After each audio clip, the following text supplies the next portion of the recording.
uzakta qalan gözlərimdə işıq, ürəyimdə yaram. Sən mənim hər şeyim, qaranlıqda çıraq.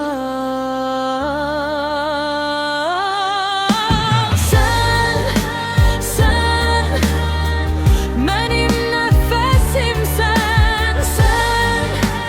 Sən qəlbimdəki əfsanə. Sən